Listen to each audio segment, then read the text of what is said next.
Well, also, thank you very much for inviting me to this discussion. I would also actually would like to pick up on the Biden's quote about Putin that Konstantin already mentioned, that, like describing Putin as a guy with nukes but without friends. And actually, it's interesting that this quote has a striking similarity with a statement that is attributed to a Russian Tsar, Alexander III, from the 19th century, who once said, is believed to have said, Russia has only two allies, the army and the navy.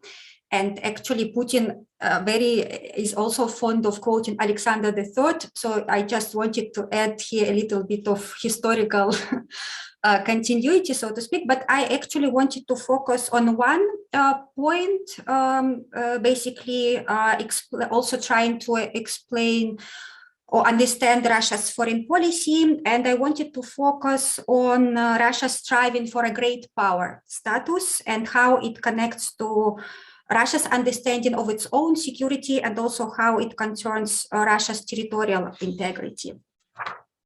So if we look at this current crisis now, on the one hand, it's actually unclear what it is about. Basically, there are two interrelated things. On the one hand, we have Ukraine, and on the other hand, there is this attempt also to revise the current world order. And to this ambiguity, what is this crisis really about? Also, Russia actually added, because if we look back last year, I mean, this escalation in Ukraine, it has been already in the air at least since like 1 year ago, also like December after the Second Karabakh War. Then you had escalation also preceding Putin and Biden summit last year in the summer. But basically, the like major events also happened in November, in December. So in November, you had a speech, Putin made a speech in front of the Ministry of Foreign Affairs, kind of saying that our tensions have risen and they had some effect, so let them stay as long as possible. So this is for like Putin's motivation here, like urging then the Russia's foreign ministry to put these demands for security guarantees with the United States and NATO. Just before that meeting with the foreign ministry, the Russia's foreign ministry also basically published diplomatic correspondence that it had with Germany and France on negotiations with Ukraine, which is unprecedented. Basically, it looked as if Russia is going all in. And then you had this Putin demands for security cooperation published in December. So it was really like escalating.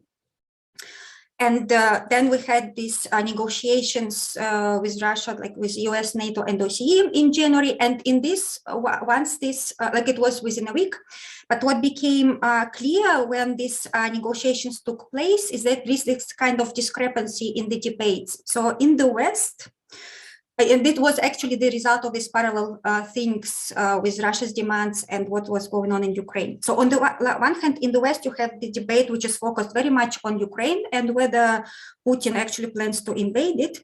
Whereas in Russia, officials kept insisting and keep insisting that it's not about Ukraine, but about current European security architecture that does not accommodate interests of Russia.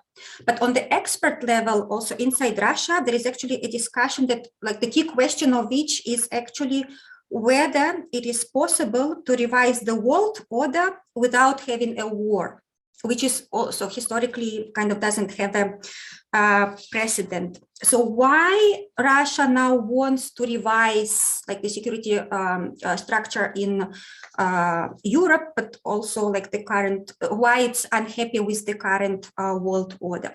Well, the problem is that Russia sees its great power status now challenged. And basically it's like throughout the last 30 years. So what Russia attempts to do with these tensions that Putin caused, so what Russia attempts to do is actually to regain its role it had in 1945 after the Second World War, but which was lost after the Cold War. So actually this like demands on security guarantees, it doesn't like, it's not a comeback of NATO military infrastructure to 1997, but actually kind of, if you look at larger, going back to 1945.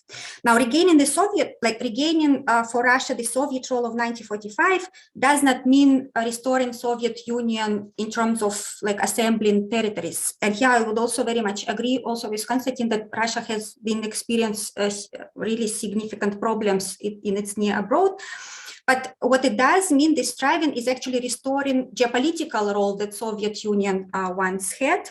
And here I also would like to quote like this most often cited statement by Putin that he once said, I think it was 2005, that the collapse of the Soviet Union was the greatest geopolitical catastrophe of the last century. Now this was picked up as if it was about restoring the territory, actual territory of Soviet, but actually he then explained that kind of if you don't regret the Soviet Union collapse, you don't have a heart, but if you want to restore it, you don't have a brain. So it really needs to be underlined, this kind of striving for geopolitical role of the Soviet Union, of the present Russia.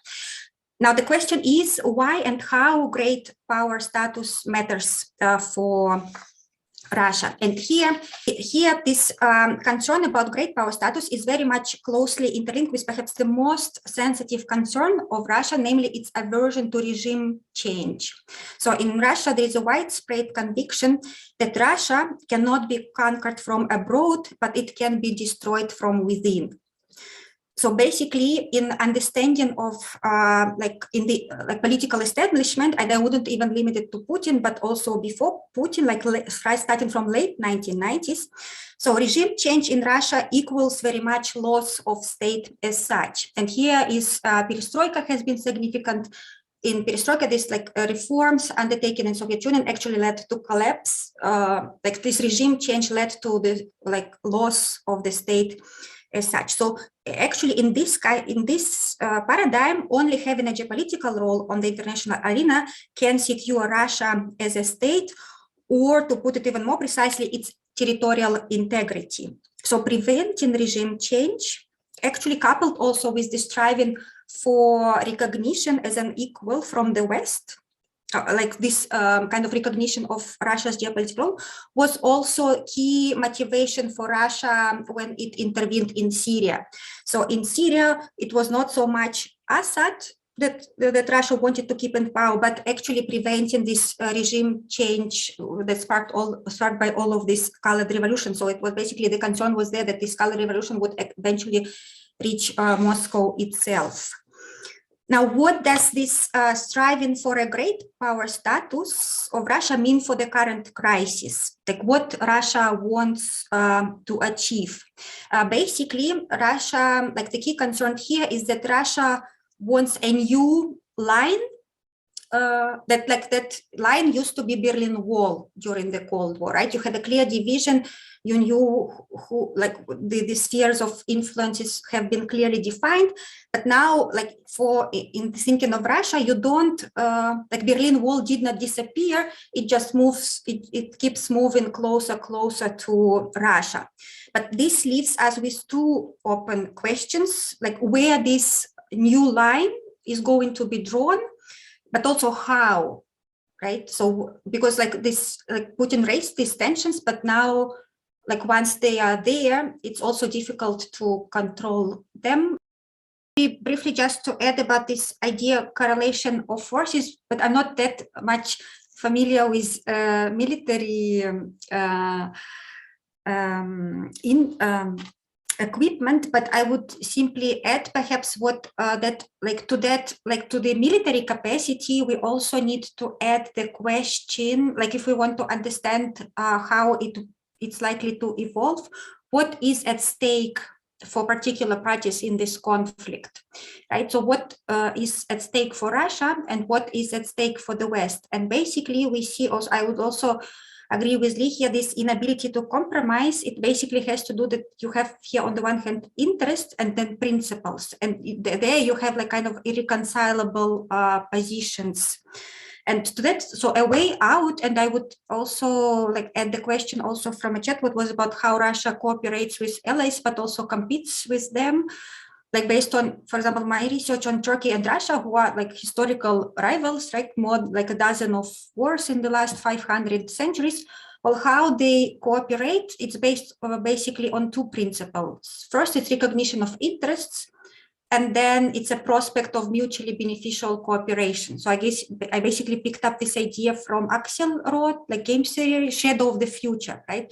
So in order to have a cooperation, you basically need a shadow of the future that will make you cooperate. But the like precondition of it, so that you don't, your interests are not fundamentally opposed to each other. Thank you.